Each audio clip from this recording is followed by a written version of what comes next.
So thank you guys so much for joining today. We're going to talk about how you can start marketing yourself via the YouTube game. YouTube is set to be the biggest platform for marketers and for just business people in general. I spoke to a gentleman just today who is putting all his chips into YouTube, and I'm going to show you guys today how you can leverage YouTube to grow your brand and grow your business. So let's get started. All right, so first we're going to talk about some strategies. The strategies to YouTube, it's not like any other platform. It is its own animal. So there's a science behind this stuff. There's a way that you have to be able to look at it in a way where it needs to have certain attention. You do have to dedicate some time to it. It's not a run and gun, while you're on the road type of thing. So I want to show you guys what strategies you can utilize to start making YouTube a more effective method for marketing. So first thing first, like I explained to you, it's not like any other system out there.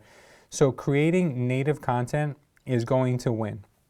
Now with Instagram and Facebook, you can get away with sharing content from one platform to the other, but with YouTube, you can't do that. It has to be specifically for an audience, and you have to engage your audience, you have to communicate with them, and you have to give them the things they're looking for. So creating a video on YouTube is going to be something that is going to need a little preparation. A little preparation is going to go a long way, especially when your video should be somewhere between 5 to 10 minutes long. And the reason why it should be longer is because people do tend to go to YouTube to learn things. It's the second largest search engine on the internet. So when people go there, they want to be educated or entertained, and hopefully sometimes both.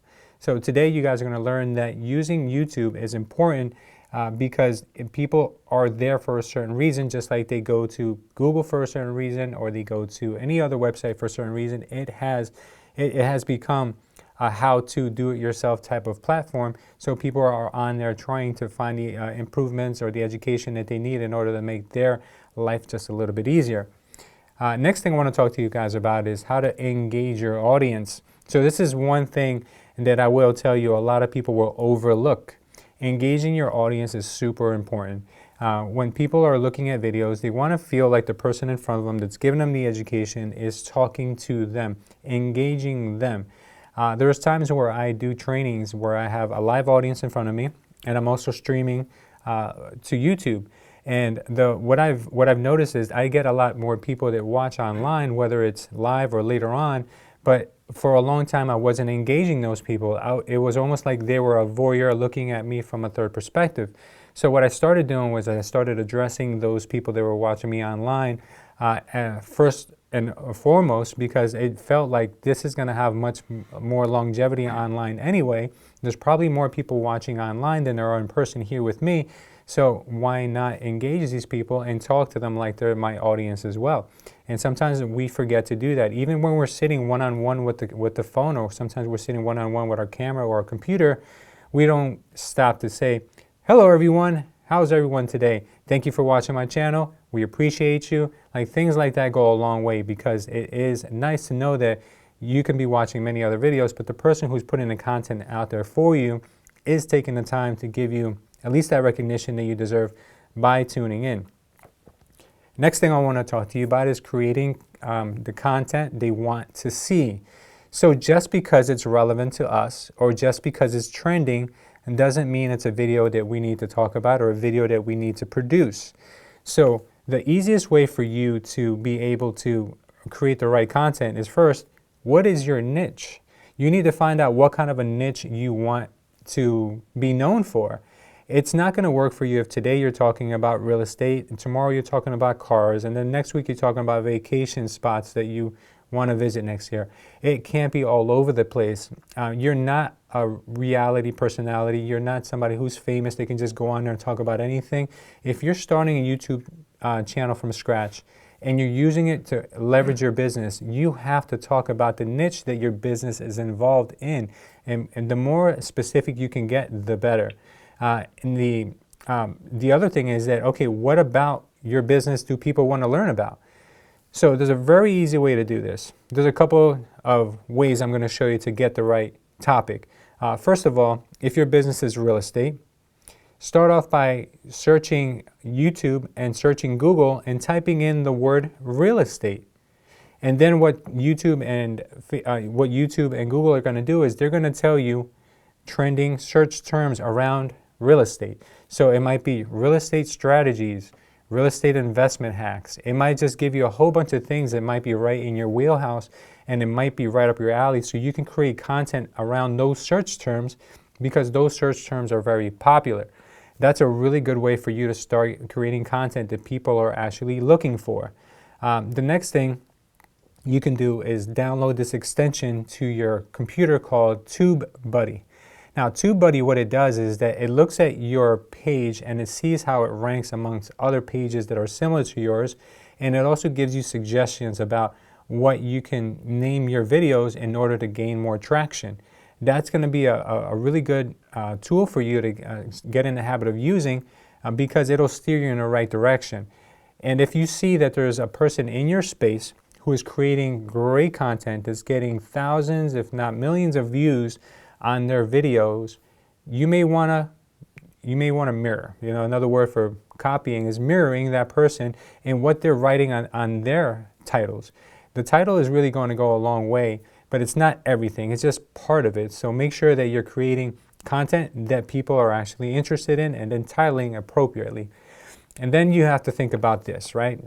What about the thumbnail? I know a lot of times this is a little deceptive. There's been a lot of times where you see a thumbnail that has nothing to do with the video, and YouTube has caught on to that. You have to make sure that the thumbnail will get your attention.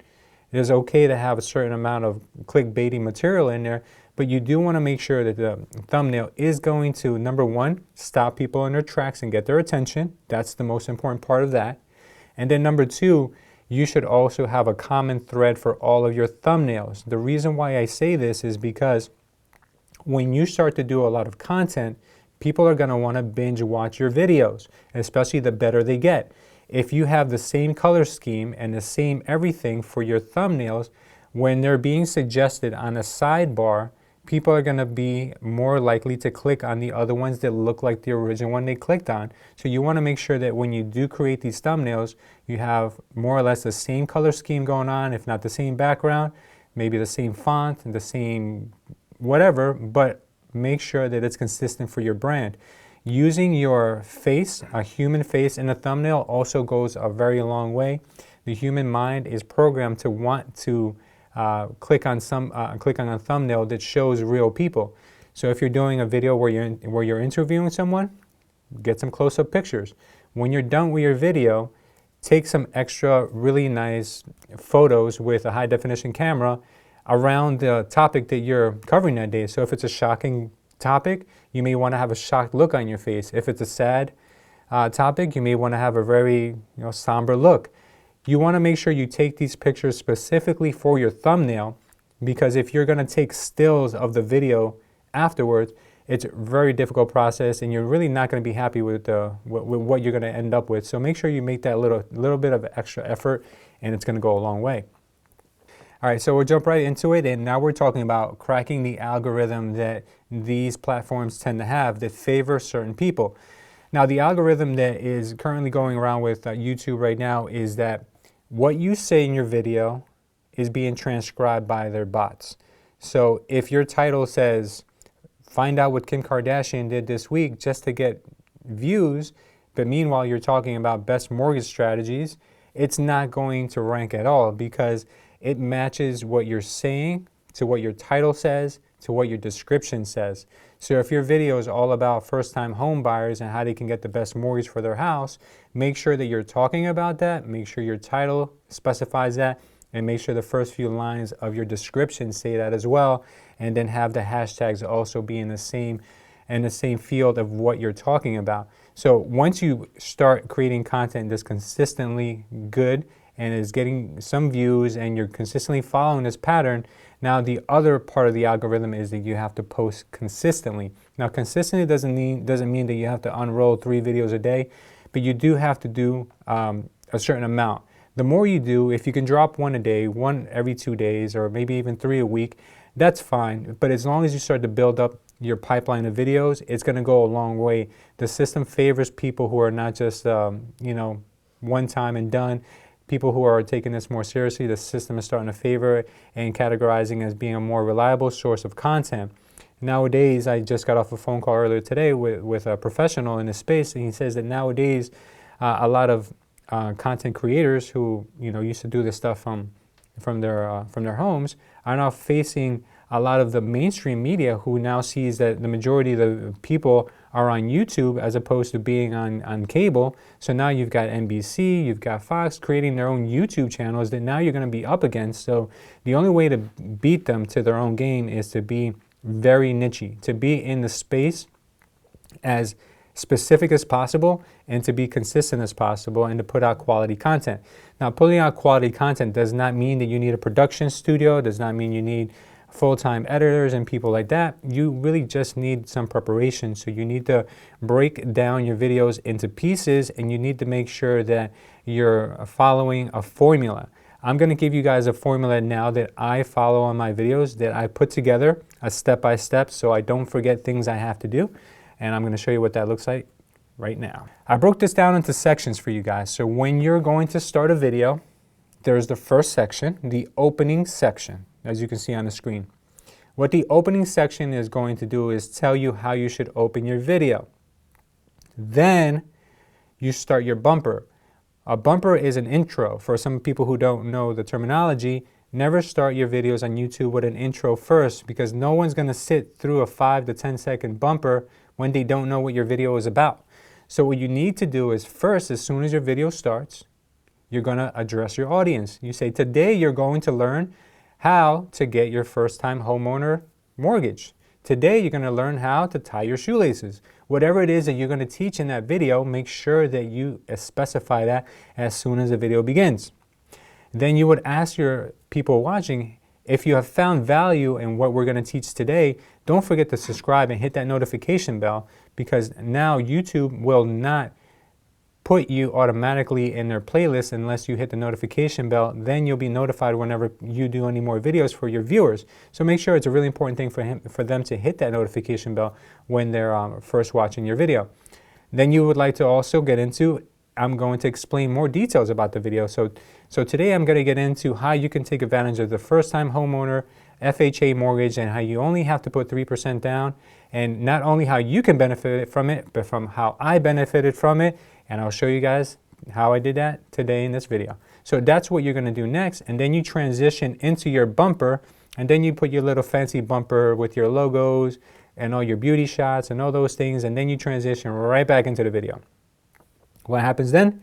You recap on what you're going to learn. You start to teach. You say, okay, so now let's learn how the FHA mortgage could be beneficial for you and maybe your clients if you're a loan officer, right? Then you start teaching. You teach them all about what you intended to teach them. You give them you can do your slideshow presentation, you can do your PowerPoint, whatever it is that you have intended for that day. You should keep notes, and don't worry if you mess up. Don't worry if you ramble on. Don't worry if you forgot what you were going to say and then you said the wrong word. You can always go back and say that again. So if I was to mess up right now and say something crazy and I was shooting a YouTube video, I could just say it again, because I'll go back in later on and just edit out the part that I should have said. So don't ever let that stop you. Your videos don't have to be perfect. See, there it goes right there. A little editing goes a long way. That's all you have to worry about. And you can pay someone as cheap as $7, $6 on Fiverr to clean that up for you if you can't do it yourself. Now, it's very important that while you're teaching, you also embed. What do I mean by embed? Well, I've taught this strategy to a lot of my students. I teach a lot of people how to ramp up their business in real estate through an online class that I have at cultureuniversity.us. You see what I did just there? I embedded a sales pitch, because the human brain is programmed to know that there's going to be a sales pitch at the end. So if we move our sales pitch from the end of the video to the middle of the video while we're teaching, and we say it in a passive way where my students, they all benefited from this program that I have, that I offer on cultureuniversity.us. So whatever it is that you want people to go to, or whatever you want people to buy from you, say it in a way where it's passive, say it in a way where you embed it instead of doing a hard sale at the end, because at the end, most people never make it that far, number one. And number two, the brain is already programmed to shut down because they don't want to be sold. They want to think it was their own idea. And if you embed, you're planting a seed. By the time you add all the value, people are ready to buy from you. So that's a really good way of doing it. And then you have to give them, in that same body, give them a multiple choice question. Why do you need to give them a multiple choice question? And the reason why is because videos that have comments always do better. So, have you guys ever been to Florida? Leave it down below in the messages. Do you guys own any real estate? And if you do, is it a 1-family, 2-family, or is it a building? Leave it down below in the messages. Have you ever had a friend who closed on an FHA mortgage? Was it a good experience? Leave it down in the messages, yes or no. You want to give people some yes or no type questions, or is your favorite color blue, green, or red? You want to give them these multiple questions because if it takes too much energy for them to come up with the answer, they will not leave a comment. But if you say to them, hey guys, do you really, you rather enjoy a nice long walk on the beach, or would you rather go skiing in the mountains? What's your favorite thing to do? You're going to take zero energy out of their brain to give you an answer on that. And what you're actually doing is you're building up your comments, which is, and then your responsibility to go back in and then interact with your clients on their, or I'm sorry, your viewers on their comment section, because then YouTube is going to pick up the fact that you're not just someone who puts out content, but you're someone that also interacts with their audience, which is also helps people rank with their videos. All right, so now we're done with our body. We're done with our teaching. What we do then is we wrap it up with the closing. With the closing, you recap on what they just learned. So today you just learned how to close your first FHA mortgage. And then you want to then go back and ask them once more to subscribe to your channel, to like your video, to share it with their friends and hit that notification bell.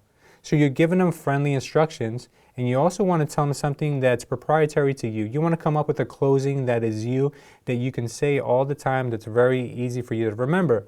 You know, most recently we've been thanking everybody for subscribing because we're building an online community where they can learn and grow together. Thank you for your support, and we'll see you next time. That's the way we've been closing a lot of our videos, and it seems to be working for us because it's very natural to the way I talk. Then don't forget to remind them of the question of the day. So guys, don't forget, is your favorite color red, green, or blue? And then they leave it again at the end if they didn't do so in the body. And then you can close out with your sales pitch, and you can also leave links down below in the description, and you can tell them what you actually want them to do. You can give them a step-by-step, because now that you've given so much value, the chances of them wanting to work with you are much higher. So all these steps can be replicated by anyone. I've done a lot of research, and I've interviewed a lot of people who do YouTube videos, and I've compiled this short list so then every time I do a video, I can go step by step and make sure that I didn't leave anything out. Sometimes we reshoot videos, or sometimes we edit videos because we forgot to do something. We go back in and we clean it up. But it's a nice kind of cheat sheet to have that makes life a little bit easier when you're recording.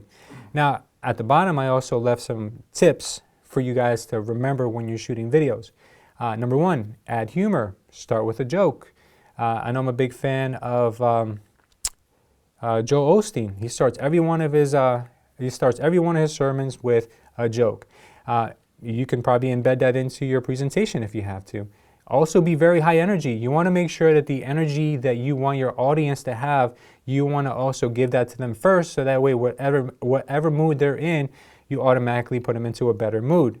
You want to have audience interactions. You want to make sure that they say things with you. You want to ask them questions.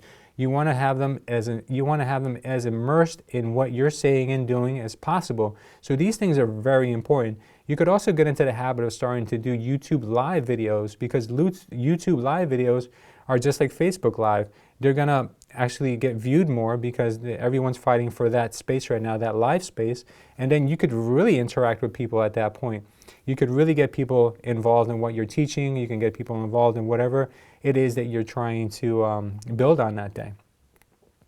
Okay, make your videos at least 10 minutes. The reason why you want to make videos at least 10 minutes, and this is for the person who is thinking about doing this long term. Once you start to make ad revenue on your videos after you have 1,000 subscribers, they will start to pay you for your videos. The longer your videos are, the longer people watch, which means that the more ad space there is for companies to be able to put their ads on your videos. If you make it past 10 minutes, you will get paid more, significantly more than you will for videos that are 9 minutes, 5 minutes, 3 minutes. So you want to make sure that you can at least put out 10 minutes of content, and that will get your channel also a lot more revenue once you start kicking in.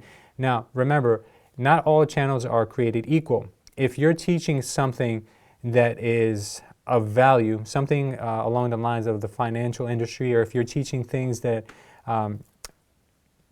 your audience is going to be an older audience where they are more capable of dispensing cash to buy things, your clicks, your ad space that you're going to be able to attract people to. So for instance, the ads that are going to be seen on your videos are going to be a lot more desirable and expensive, which means you're going to get more ad revenue for those ads.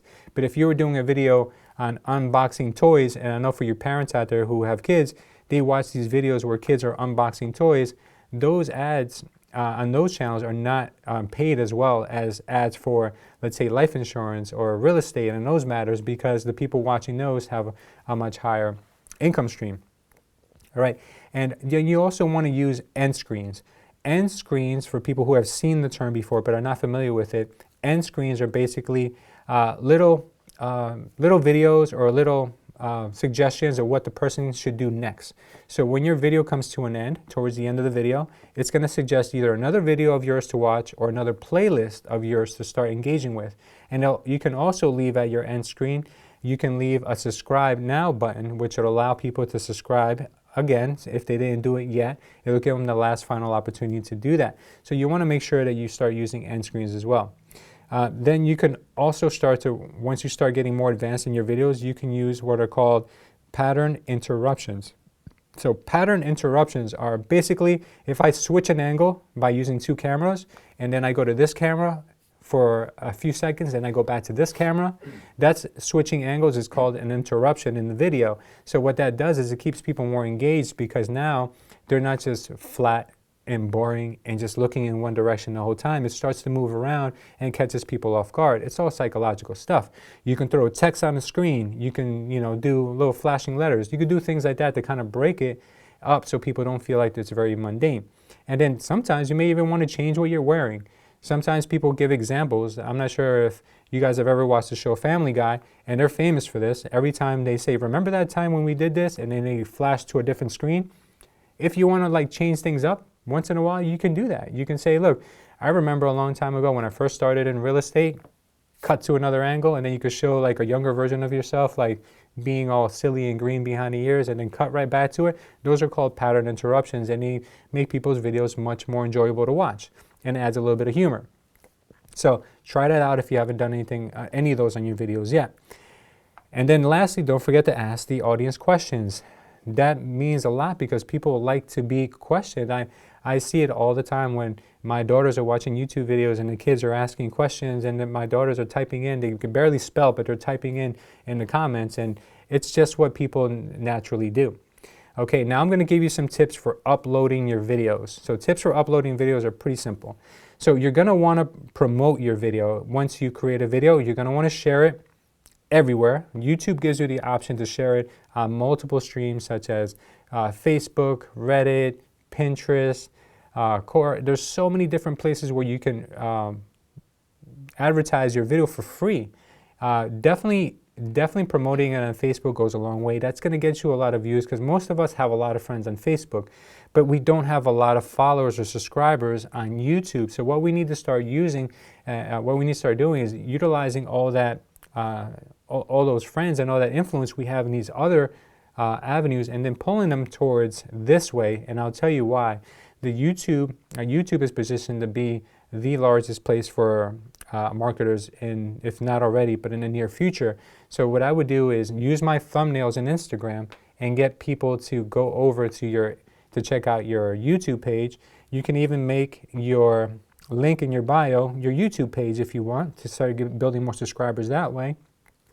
or you can start posting those videos on Facebook, which link back to your YouTube page anyway. So these are a lot of good tips for you guys to start using in order to grow that YouTube following. You can also remember that there's certain times of the day that people are more likely to watch your video. So for instance, dropping it between 12 p.m. and 4 p.m. weekdays, or 9 a.m. and 11 a.m. on the weekends, will get your video more views. If the majority of your views come from the United States, then these are the best hours of the day and the weeks in order for you to be able to drop those videos.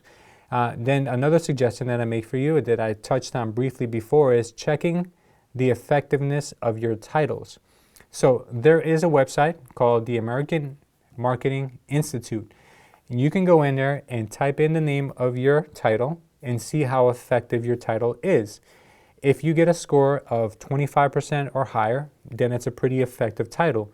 If you go below that, you should probably change it up, make it shorter, make it more effective, use words that get people's attention or get them excited. I've gotten scores as high as 70%. You can go in there and just play around with the words and use different language and see how high you can get the score. Once you get that score really high and it's relative to what you're talking about that day, go for it. Use that title. It's going to really help you guys get more views. So some of the words that you may want to use in your title that are powerful are words such as effective, powerful, results, fast, quick, crazy, proof, new, amazing. These are words that trigger people's emotions, and they want to know 3 crazy ways that I lost 10 pounds last summer. You know, these things are things that marketers have known for years that make people want to click on your video because they want to know what you're talking about. So using these little tips will really go a long way. Then just making sure that making sure the keywords are in your title, your description, and your video. So now that you have this cheat sheet, you can make sure that your videos now start to get more traffic, more views, and who knows, you may be the next YouTube sensation. So I appreciate you guys listening to my presentation today, and now I'll open it up for any questions. I also want to encourage everyone to head over to our YouTube page so you guys can see some of the things that we've done.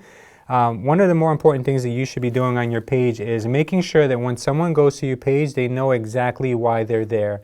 So putting a nice banner, which is a pretty self-explanatory banner, and you can even put in there, you know, what you guys do. So if your name of your company is ABC Mortgage, where you can finance your dreams, you know, something like that, and then have your playlist in an order where people are like very easily drawn in. So tips for first-time home buyers, 10 mistakes most buyers always make, easy tips on how to sell your home quickly. Like if you break up into different playlists that are right on your main screen, people are going to tend to spend more time there, and their eyes are easily going to go to where you want them to go. But so take a little bit of time just to make sure that you visit your page as a visitor, not so much as the owner and creator of the page, so you can see what kind of experience your subscribers going to have when they go there.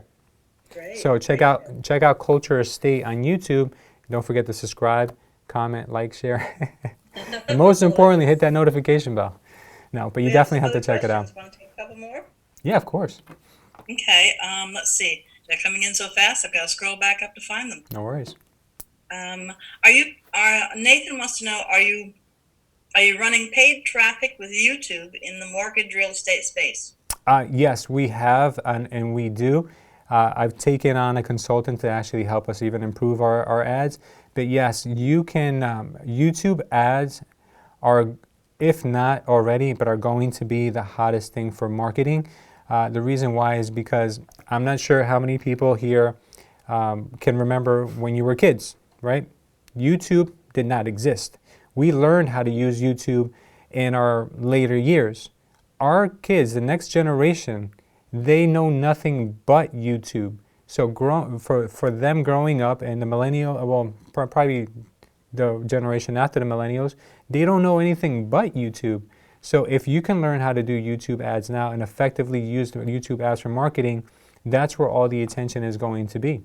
That's the modern day equivalent of a TV commercial that used to cost you $1 million to run, that you were forced to show every single person whether they were buying your product or not, and now you can have it honed down to the specific type of person that you need to buy your product, which is amazing at a fraction of the price. Definitely, definitely doing YouTube marketing. That's something everyone should be looking into. Awesome, great. And Jeff wants to know, do things like background or type of camera make a significant difference? Yes and no. The most important thing that's going to make a significant difference is going to be your audio. Get your audio right, because people will watch a video with grainy video as long as the audio is good, but they will not watch a good looking video with bad audio. So if you have to go in order, get yourself good audio, then get yourself a decent camera. You don't have to spend a ton of money. There's a lot of very affordable 4K cameras out there. You can even buy them used. I bought a lot of used camera equipment at a really great price on eBay.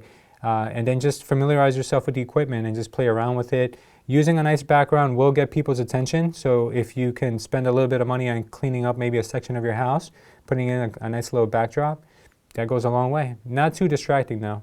I mean, something that's pretty but not too distracting. Oh, a good answer. And that kind of goes along with the question Damien asked, which was, what equipment do you recommend to get started? I'm a big fan of the Sony cameras. So look at any Sony camera out there. You can get them relatively pretty cheap. Get yourself a nice tripod. Get yourself, as far as audio goes, Blue Yeti makes a really good mic. You may want to look into those. I use lapel mics and things of that nature because I do a lot of interviews. But you guys can get yourself a good setup. Probably around $500. You guys can get yourself set up for a nice little equipment. So that'll go a long way. And don't be scared to buy some used equipment. I've bought new and used, and I still have both.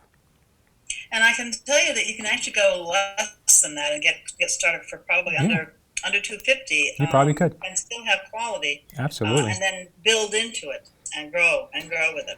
My first videos I shot with my cell phone, and I took a pair of Apple headphones, not even the AirPods, they weren't around at that time, and I cut the headphone part off and I just used the mic, and I paper clipped it to my chest so I can have better audio, and it worked. Believe it or not, I found that hack on YouTube, and I shot my first few videos that way, but they just consistently got better and better and better and better. And Gary Vee said, there is no perfect, just go ahead and do it, because your first video will be the worst video you'll ever shoot. In 3 years, you will not even recognize how bad your videos were back then, because you're going to be so much better in 3 years if you just start. That's all you need to do, is just start, and you'll get better every time. Let's see. Oh, here's another good one. What kind of editing software would you recommend? To be honest with you, for the novice, for the beginner, I know I'm a big fan of Apple, so I've started off using iMovie. I know my guys here in the office, they've used Final Cut, which is what they really enjoy using here. They have a lot of built-in templates that they enjoy using, and it's just for Mac users, it's probably the best option. Absolutely, for Mac users, that is the best option. This is my area of expertise. Oh, there you go, Candy. A little bit to it, if you don't mind. And I absolutely love Final Cut, but I'm on a PC now. And if you're on a PC, Camtasia is probably your best option. It's as close as you're going to get to Final Cut. There's nothing that matches Final Cut. Are you being paid? Are you a sponsor? Are you being sponsored? No, I just know I do this work, so I'm just messing with you. Yeah, I mean, look, I started off using iMovie and I had no idea what I was doing. I think I produced some pretty decent edits for what it was. So don't be scared to go in there and play around with it yourself, because before you go and find third-party people to do everything for you, you should at least know the basics. That way you know a good edit from a bad edit. Not seeing anything coming in. Luis, thank you so much. This has been awesome. Do you have any final comment to make? I just want to thank everyone for tuning in and watching our presentation today. It means a lot to me. I'm anything but an expert, but what I do have, I'll more than gladly share with everyone. So it has been a real honor to share this information with you guys, and I hope you can put it to good use. And I'll share the links with everyone, I promise.